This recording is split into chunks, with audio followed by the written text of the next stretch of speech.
Bulletin में सबसे पहले आपको बताएं, दहशतगर्दी की हालिया लहर और नेशनल एक्शन प्लान पर अमल दरामद के हवाले से वजीर आजम शहबाज शरीफ की जेर सदारत एपेक्स कमेटी का इजलास हुआ। सियासी और अस्करी क़यादत ने इत्तफाक किया कि पाकिस्तान की सलामती पर कोई समझौता नहीं किया जाएगा। वजीर आजम ने नेशनल एक्शन प्लान पर अमल दरामद तेज करने की हिदायत की।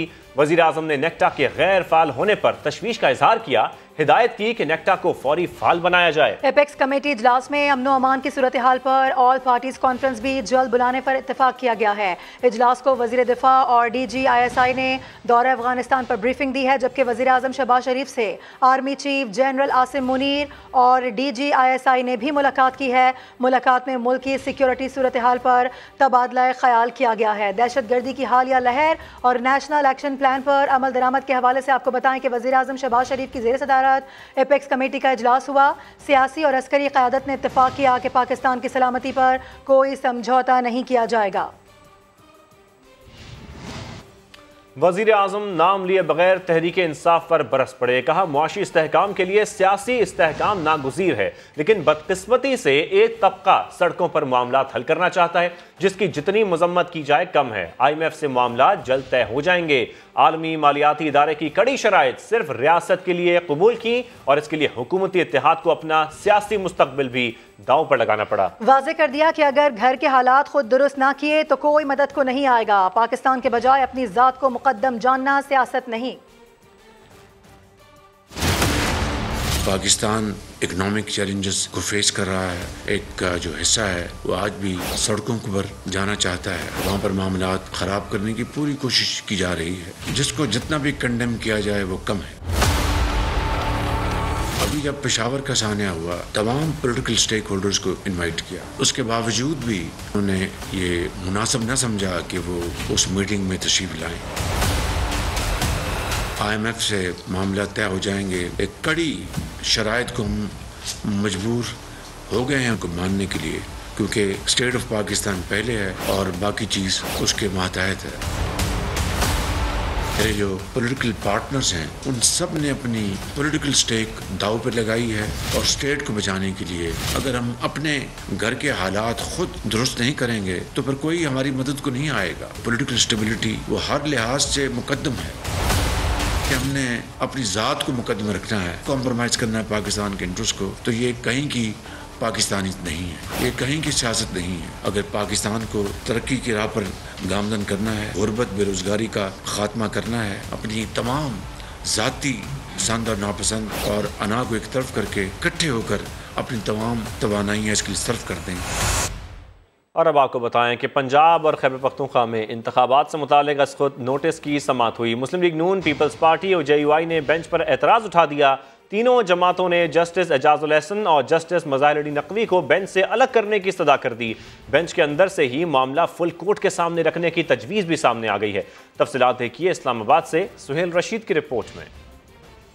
चीफ जस्टिस की सरबराही में सुप्रीम कोर्ट के 9 रुकनी लार्जर बेंच ने समाअत शुरू की। फारूक एच नायक ने अदालत में पीपल्स पार्टी, नून लीग और JUI का मुश्तरका बयान पढ़कर सुना दिया। कहा, बेंच में शामिल 2 जजेस पर हमें एतराज है। जस्टिस जमाल मंदुखेल के इस इख्तिलाफी नोट के बाद कि सो मोटो नोटिस जस्टिस एजाजुल एहसन और जस्टिस मुज़ाहिर नकवी की सिफारिश पर लिया गया, दोनों जजेस बेंच से अलग हो जाएं। फेयर ट्रायल के हक के तहत दोनों जजेस का बेंच से अलहदा होना जरूरी है। फारूक एच नायक ने जस्टिस जमाल मंदुखेल का इख्तिलाफी नोट पढ़ा तो चीफ जस्टिस ने हैरानी का इजहार करते हुए पूछा, ये नोट आपके पास कैसे आया? ये तो तहरीरी ऑर्डर का हिस्सा है जिस पर अभी दस्तखत होना बाकी हैं। बेंच के अंदर से भी मामला फुल कोर्ट के सामने रखने की तजवीज आ गई। जस्टिस अतर मिनल्ला ने रिमार्क्स दिए, आज खुद नोटिस को फुल कोर्ट सुने तो ज्यादा बेहतर नहीं होगा। फारूक एच नायक ने भी जज से तजवीज से इत्तफाक कर दिया। कहा, हम तो यही कहते हैं कि इस केस को फुल कोर्ट सुने।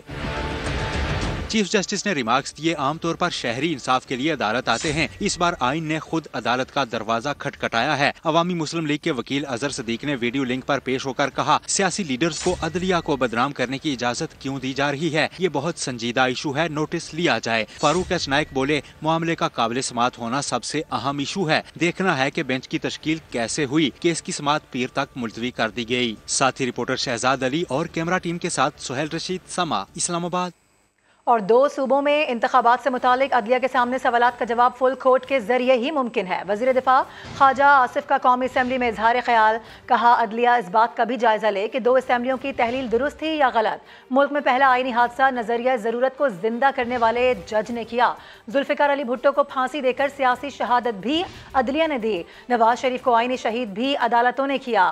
उन्होंने जेल भरो तहरीक को फ्लॉप करार देकर मशवरा दिया कि अब डूब मरो फिल्म चलाई जाए। सुप्रीम कोर्ट के सामने कुछ सवालात मुरतब किए गए हैं। ये मसला जो है फुल कोर्ट का जो है मुतकाजी है। आला अदलिया अपने आप से ये सवाल करें, 2 सूबाई असेंबलियों की जो डिसोल्यूशन हुई है उसको क्यों ना एग्जामिन कर लिया जाए कि वो सही है या गलत है, या उससे पीछे चले जाएं जब 63A रीराइट किया गया है। ये डायरेक्ट उसका रिजल्ट है जो इस वक्त कॉन्स्टिट्यूशनल क्राइसिस जो हम फेस कर रहे हैं। ये मौका है कि उसको करेक्ट करें। दरखास्त है दस्तबदस्ता पूरे कोर्ट का बेंच बना के जो है पनामा से स्टार्ट करें। शिकायत रहती है कि पार्लियामेंटेरियंस अदलिया को या अदलिया के नाम लेके क्रिटिसाइज करते हैं। जब वो हमारी टेरिटरी को ट्रेसपास करेंगे तो हमारा भी हक बनता है कि हम आवाज उठाएं। किसी मुल्क की तारीख में ये नहीं है कि एक बंदा बाहर गाड़ी में बैठा हुआ है, उनको अदालत बुला रही है, वो आगे से नहीं आता, तो लाड प्यार से कहते हैं आ जाओ, वो नहीं आता। हमारे तो एक दफा ना जाओ तो जमानतें मनसूख हो जाती है। इस मुल्क के अंदर सबसे पहला आईनी हादसा जो है वो एक जज ने किया था जिसने नजरिया जरूर वैलिड करार दिया था। सबसे पहली सियासी शहादत जो है इस मुल्क में वो भी जुडिशरी ने की थी, जुल्फ़िकार अली भुट्टो को फांसी लगाया था। आईनी शहादत जो है नवाज शरीफ की वो भी जुडिशरी ने की। शाह महमूद कुरैशी कल का पकड़ा हुआ आज वो रो रहा है। साडा तो कोई नहीं सी वारस आया है अदालत दे विच। 2 दिन के अंदर सिर्फ 81 लोग पकड़े गए हैं और आपके सूबे में तो बड़े बड़े ड्रामेबाज रंगबाज हैं। वो वैन के आगे फोटो खिंचाते हैं और साथ ही जो पतली गली से निकल जाते हैं। जेल भरो तो जो है फ्लॉप हो गई है ये फिल्म जो है, अब डूब मरो फिल्म चला। सुप्रीम कोर्ट में इलेक्शन ताखीर केस के बेंच की तश्कील का मामला। सिंध बार कौंसिल ने लार्जर बेंच में सीनियर जजेस की अदम शमूलियत पर तहफ़्फ़ुज़ात का इजहार कर दिया। मुतालबा किया कि इलेक्शन ताखीर केस में फुल कोर्ट बनाया जाए। सिंध बार कौंसिल के वाइस चेयरमैन जुल्फ़िकार जलवानी और दीगर अरकान की जानिब से जारी बयान में 9 रुकनी बेंच में सीनियर जजेस जस्टिस काजी फ़ाइज़ ईसा और जस्टिस तारिक मसूद को शामिल न करने पर तशवीश का इजहार किया गया। बयान में यह भी कहा गया कि जस्टिस एजाजुल एहसन और जस्टिस मज़ाहिर अकबर नकवी को खुद ही बेंच से अलग हो जाना चाहिए। सिंध बार कौंसिल ने हमेशा चीफ जस्टिस के खुद नोटिस के इख्तियारात पर भी तहफ़्फ़ुज़ात का इजहार किया है। रहनुमाओं का कहना था कि चीफ जस्टिस अदलिया पर अवाम के एतमाद की बहाली के लिए मौसर इक़दाम करें। और जस्टिस मज़ाहिर नकवी पर लगे तमाम इल्ज़ामात को फैमिली ज़राए ने झूठा करार दे दिया है। कहा कि चीफ जस्टिस जब चाहें इंक्वायरी करा सकते हैं। जस्टिस मज़ाहिर नकवी पेश होने के लिए तैयार हैं। मज़ीद तफसीलात देखिए head of investigative cell Zahid Gashkori की रिपोर्ट में। जस्टिस मुज़ाहिर नकवी पर लगे तमाम इल्जामात झूठे हैं। चीफ जस्टिस जब चाहें इंक्वायरी करवा सकते हैं। जस्टिस मुज़ाहिर अकबर पेश होने के लिए तैयार हैं। फैमिली ज़राए का मौक़िफ़ सामने आ गया। परवेज़ इलाही से मुलाकात घर पर हुई। साबिक़ वज़ीर आला माज़रत के लिए पिछले साल सितंबर में लाहौर के घर आए, लेकिन चौधरी परवेज़ इलाही से किसी किस्म का कोई ताल्लुक नहीं। फैमिली ज़राए का मजीद बताना था कि जस्टिस मुज़ाहिर नकवी को ट्रैफिक वार्डन ने शादमान यूटर्न पर बिलावजह रोका था। मोहम्मद खान भट्टी ने फोन पर बात करवाई थी और इसी बातचीत को डॉक्टरेट किया गया। बैरून मुल्क रकम मुंतकली और जायदादों से मुताल्लिक वजाहत में फैमिली ज़राए का कहना था कि अपनी जेर तालीम साहबजादी को जाती अकाउंट से 22,000 पाउंड बरतानिया भेजे और ये रकम सरकारी सैलरी अकाउंट से 2022 में भेजी गई। रकम स्टेट बैंक की इजाज़त से मुंतकिल की गई, जिसकी तफसील बैंकिंग रिकॉर्ड में मौजूद है। फैमिली ज़राए ने वजाहत की कि जस्टिस मुज़ाहिर नकवी का कोई भी प्लाजा नहीं। 2 बड़े घर फरोख्त करके लाहौर में घर तामीर किया जा रहा है। एक घर गुलबर्ग लाहौर और दूसरा DHA गुजरांवाला में फरोख्त किया है। घरों के सेल डीड और तमाम प्लॉट्स की तफसीलात FBR के पास मौजूद है। मजीद बताया गया कि बेटे अमेरिका से पढ़कर एक बैनुल-अक़वामी कानून फर्म चला रहे हैं। दोनों नामवर वकील और आज़ादाना प्रैक्टिस करते हैं। जस्टिस मुज़ाहिर नकवी और बच्चों पर लगे तमाम इल्ज़ामात गलत हैं। PTI समेत 32 अरकान कौमी असम्बली को डी नोटिफाई करने का नोटिफिकेशन इलेक्शन कमीशन ने मुअत्तल कर दिया है। फैसला लाहौर हाई कोर्ट के हुक्म के पेश नज़र किया गया। 27 नशिस्तों पर ज़िमनी इंतखाबात भी रोक दिए गए हैं। इमरान खान को 6 हल्कों से बतौर कौमी असम्बली डी नोटिफाई कर दिया गया।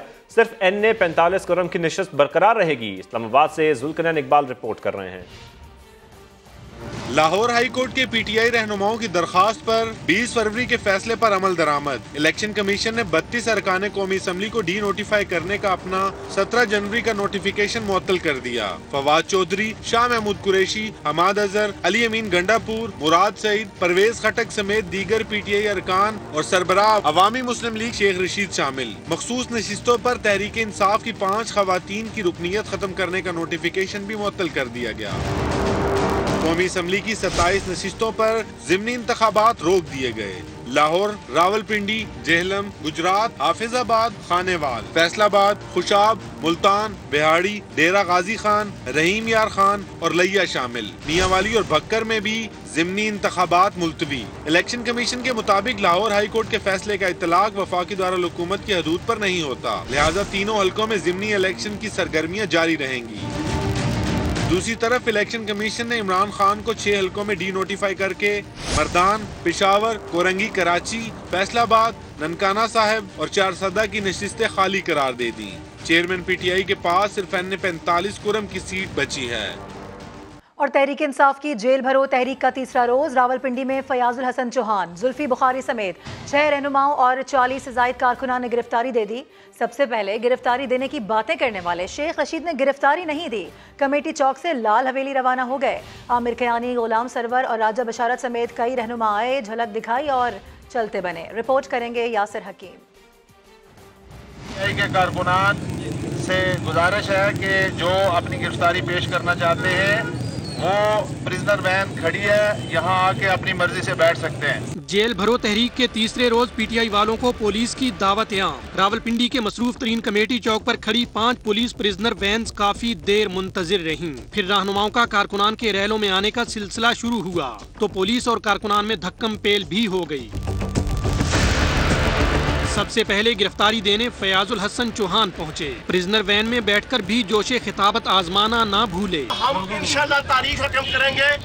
जो रुपए तो है घरात हम जो चले तो जहाँ से गुजर गए रहे यार, हमने कदम कदम तुझे यादगार। कारकुनों के झुरमट में जुल्फी बुखारी, सदाकत अब्बासी, एजाज खान जाजी, लतासब सती और मजलिस वहदतुल मुस्लिमीन के सरबराह अल्लामा राजा नासिर अब्बास भी पहुंचकर कैदियों की गाड़ी में बैठ गए। जबकि शेख रशीद शाहाना अंदाज में आए, कुछ देर की हाजिरी के बाद चल दिए। जिसे ससुराल कहते हैं, उस तरफ कदम उठाने की भी जहमत ना की। पीटीआई रहनुमा आमिर कियानी, गुलाम सरवर खान, राजा बशारत, राशिद शफीक, वासिक कयूम अब्बासी, कमर तनवीर भट्ट और चौधरी अदनान भी गिरफ्तारियां देने के बजाय झलक दिखाकर चलते बने। जेल भरो तहरीक के दौरान गिरफ्तारी का मामला, लाहौर हाई कोर्ट के जज के दिलचस्प रिमार्क्स। शाह महमूद कुरैशी के बेटे जैन कुरैशी ने कहा कि मुझे गिरफ्तार नहीं किया गया, लेकिन मेरे वालिद को गिरफ्तार कर लिया गया। मुझे वालिद से मुलाकात नहीं करने दे रहे। जस्टिस शहराम सरवर ने कहा वालिद से मिलना है तो चेयरिंग क्रॉस चले जाएं। अदालत ने रिमार्क्स दिए, आपने पहले खुद गिरफ्तारियां दी, खुद वैन पर चढ़कर आ गए, अब आप अदालतों पर बोझ डालने आ गए। जेल भरो तहरीक में गिरफ्तारियां, पीटीआई के वकील को लाहौर हाई कोर्ट में सुबकी का सामना। अदालत के रिमार्क्स पर तहरीक इंसाफ के वकील से जवाब न बन पाया।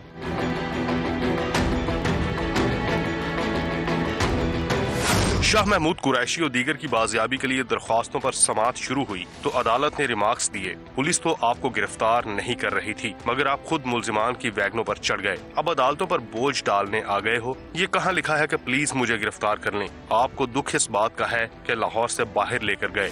जस्टिस शहराम सरवर ने जैन कुरैशी से इस्तफसार किया, क्या आपके वालिद भी गिरफ्तार हुए? जैन कुरैशी ने बताया, जी वो भी गिरफ्तार हैं, उनसे मिलने की इजाजत दी जाए। जिस पर अदालत ने कहा, अगर आप मिलना चाहते हैं तो चेयरिंग क्रॉस चले जाएं। जैन कुरैशी बोले कि हम तो वहां गए थे, हमें गिरफ्तार नहीं किया गया। वकील की जानिब से हुकूमत से रिपोर्ट तलब करने की इस्तदा पर अदालत ने इस्तफसार किया, हुकूमत से क्या रिपोर्ट तलब करें? अदालत ने आज ही केस दोबारा फिक्स करने की इस्तदा मुस्तरद करते हुए सरकारी वकील को आइंदा समाअत पर हिदायत लेकर पेश होने की हिदायत कर दी। अगली समाअत पीर को होगी। कैमरामैन इशफाक अब्बासी के साथ अरशद अली, समा, लाहौर।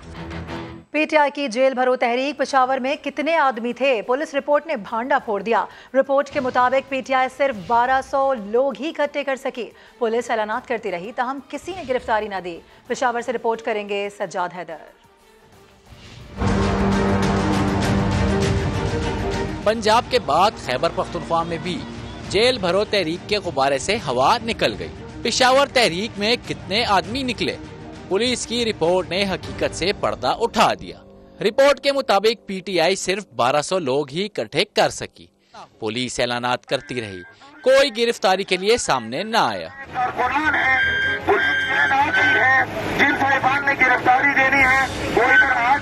साबिक सूबाई वजीर शौकत यूसुफजई ने गिरफ्तार न होने का सारा मलबा पुलिस पर डाल दिया।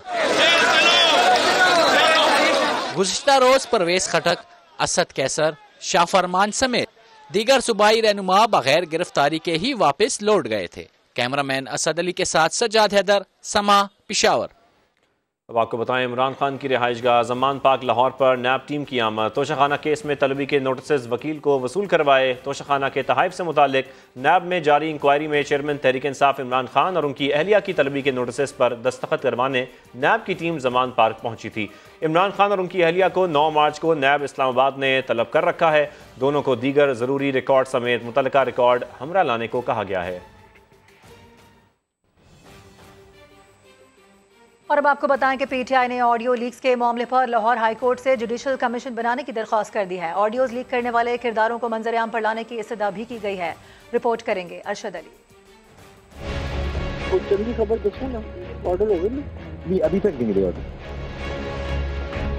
ऑडियो लीक्स के मामले पर पीटीआई ने हाई कोर्ट से रुजू कर लिया। अदालत आलिया के हाजिर सर्विस सीनियर तरीन जजिस पर मुश्तमिल कमीशन तश्कील देने की सदा कर दी।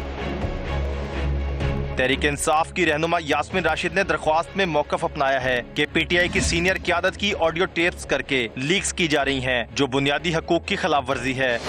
इस्तदा की कि ऐसा करने वाले अनासिर को सामने लाया जाए और ऑडियो लीक को नशर करने से रोकने के अहकामात दिए जाएं। दरख्वास्त में वजारत दाखिला, वजारत दिफा, चीफ सेक्रेटरी समेत दीगर को फरीक बनाया गया है। लाहौर हाई कोर्ट के रजिस्ट्रार ऑफिस ने दरख्वास्त की जांच पड़ताल समेत दीगर कानूनी पहलुओं का जायजा लेना शुरू कर दिया। कैमरामैन अशफाक अब्बासी के साथ अरशद अली, समा, लाहौर। Welcome back. अब आपको बताएं, बारखान वाक़े पर कोयटा में मुजाहिरीन ने धरना खत्म कर दिया है। खान मोहम्मद मरी की 4 साल बाद अहलिया और बच्चों से मुलाकात हुई। करनास को 2 बेटों के कत्ल की खबर मिली तो वो गम से निढाल हो गई। वजीर दाखिला बलूचिस्तान कहते हैं किसी दबाव के बगैर शफाफ तहकीकात कराएंगे। नूरुल आरिफीन की रिपोर्ट। 4 साल की जुदाई, परेशानी और अजियतों के बाद बिल आखिर खान मोहम्मद मरी की अपने प्यारों से मुलाकात हो गई। खानदान के यकजा होने की खुशी उस वक्त मान पड़ गई जब गरानास को अपने 2 बेटों के कत्ल होने की खबर मिली।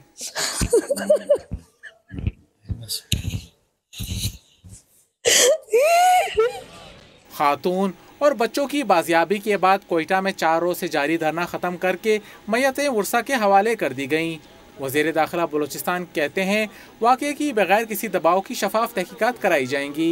एज ए पोलिटिकल पार्टीज अगर कुछ हाथ नहीं बटा सकते तो ऐसे एक नाजुक केसों को हम पॉलिटिक्स का भी वो ना बनाएं। अपनी सियासत को मासूमों के जानों पर खेल कर हम सियासत ना करें। मुजाहिरीन के मुतालबे पर बारखान के ज़िले पुलिस सरबराह नूर मोहम्मद बड़ेश को भी तब्दील कर दिया गया। कैमरा रिपोर्टिंग टीम के साथ नूर आरफीन, समा, कोयटा। खबरों का सिलसिला आगे बढ़ाएं और आपको बताएं, रुपए की गिरती कदर की वजह से हज अखराजात फ़ीकस 13 लाख रुपए तक पहुंच गए हैं। हुकूमत ने डॉलर में अदायगी करने वालों को कुरअंदाजी से इस्तिस्ना देने का फैसला कर लिया है। उस्मान जावेद मलिक रिपोर्ट कर रहे हैं। मुल्क में रुपए की नाकदरी और माशी बहरान फरीजा हज पर भी असरअंदाज। हज महंगा नहीं बल्कि बहुत महंगा हो गया। फीकस अखराजात 13 लाख रुपए तक होंगे। हुकूमत का अदायगी डॉलर्स में करने वालों को पुरकशिश पैकेज देने का फैसला। डॉलर्स लाओ और हज कुरानदाजी से मुस्तस्ना हो जाओ की पॉलिसी अपनाई जाएगी। समा ने मुजव्वजा हज पॉलिसी 2023 के अहम नुकात हासिल कर लिए।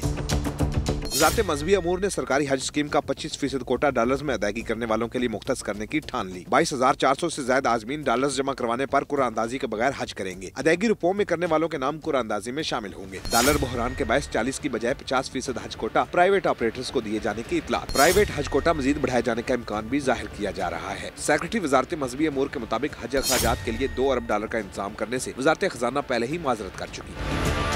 वज़ीर मज़हबी अमूर मौलाना अब्दुल शकूर के मुताबिक पहले सरकारी स्कीम के तहत हज अखराजात 11 लाख रुपए वसूल करने का फैसला किया गया था, लेकिन डॉलर मजीद महंगा होने पर अखराजात 13 लाख रुपए वसूल करने की सिफारिश की गई। मौलाना अब्दुल शकूर का कहना है कि सऊदी हुकूमत की जानिब से हज पर टैक्स में 18 से 20% तक इजाफे की भी इतलात है। मुजव्वजा हज पॉलिसी 2023 की हतमी मंजूरी वफाकी काबीना देगी। और अब मुल्क की मईशत के लिए अच्छी खबर है। पाकिस्तान को चीन से 70 करोड़ डॉलर के कमर्शियल कर्ज की रकम मौसूल हो गई है।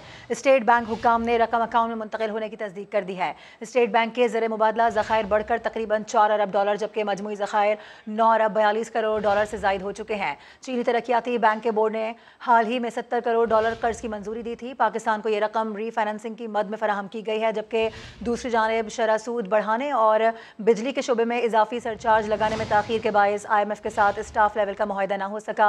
वजारत खजाना के ज़राए का कहना है कि स्टाफ लेवल मुआहदा अगले हफ्ते तक तय पाने का इम्कान है।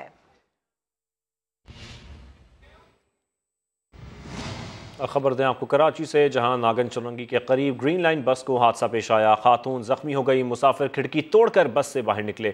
खुर्शीद आलम की रिपोर्ट में देखिए। नागन चौरंगी पर ग्रीन लाइन बस रेलिंग से टकरा गई। खातून जख्मी हो गई। इलाका मकीन के मुताबिक लोग अक्सर औकात ग्रीन लाइन बस लाइन पर आ जाते हैं। अक्सर बच्चे कलर वाले बजाय घूम के आने के वो फलांग के आ जाते हैं, जिसकी वजह से ड्राइवर घबरा जाते हैं। तो इसका कोई बंदोबस्त होना चाहिए। नागन फ्लाईओवर के नीचे रहने वाली खाना बदोश खातून के मुताबिक उनका बच्चा ग्रीन लाइन पर नहीं आया। ये झूठी बात है। चाय पी रहे थे, नाश्ता कर रहे थे, गाड़ी हेल्प फेल होकर अंदर आई है। नहीं नहीं नहीं नहीं, बच्चा नहीं आया था। ग्रीन लाइन अफसर के मुताबिक टूटी हुई रेलिंग रात तक दोबारा लगा दी जाएगी। सर्विस मुअत्तल नहीं हुई। इधर बागड़ी जो आते हैं वो बैठे होते हैं, वो ट्रेसपासिंग करते हैं, उनको बचाते। अब ये इन्वेस्टिगेट करेंगे ड्राइवर को ऐसी क्या चीज़ आई कि उसने इस तरफ लेके गया, लोगों को बचाने के लिए किया, क्या किया। बस इंतजामिया ने हादसे के बाद हैवी मशीनरी की मदद से बस को निकालकर ट्रैक क्लियर कर दिया। कैमरामैन मोहम्मद आतिफ के साथ खुर्शीद आलम, समा, कराची। Come back. लाहौर में PSL के मैचेस खतरे में पड़ गए हैं। रकम के मामले पर PCB और पंजाब हुकूमत में डेडलॉक बरकरार है। मैचेस कराची मुंतकिल होने का इम्कान है। कादर ख्वाजा रिपोर्ट कर रहे हैं। PSL के बकिया मैचेस कहां होंगे? PCB और पंजाब की निगरान हुकूमत में डेडलॉक बरकरार। लास्ट ईयर पंजाब गवर्नमेंट का तकरीबन 60 करोड़ रुपया लाइट्स पे और बाकी खर्चों पे लगा था। हम इंटरम गवर्नमेंट है, जो हमें अभी तक उन्होंने कहा जी आप ये पैसे खर्च नहीं कर सकते, ना ये काबीना तैयार हो रही है खर्च करने के लिए। लाहौर के नेशनल हाई परफॉर्मेंस सेंटर में होने वाला इजलास बेनतीजा रहा। PCB ने फैसला किया कि 45 करोड़ की खतीर रकम किसी सूरत पंजाब गवर्नमेंट को नहीं देंगे। PSL कौमी इवेंट है, सिक्योरिटी और लाइट्स की मद में इतनी रकम नहीं दे सकते। पंजाब की निगरान हुकूमत अपने फैसले पर नजरसानी करे। PCB ने लाहौर और पिंडी में होने वाले मैचेस के लिए प्लान भी तैयार कर लिया। निगरान हुकूमत ने बात न मानी तो लाहौर में सिर्फ 2 मैचेस करवाए जाएंगे और बकिया मैचेस कराची मुंतकिल कर दिए जाएंगे। लाहौर में शेड्यूल पाक न्यूजीलैंड T20 सीरीज भी कराची मुंतकिल हो सकती है। कादर ख्वाजा, समा, लाहौर।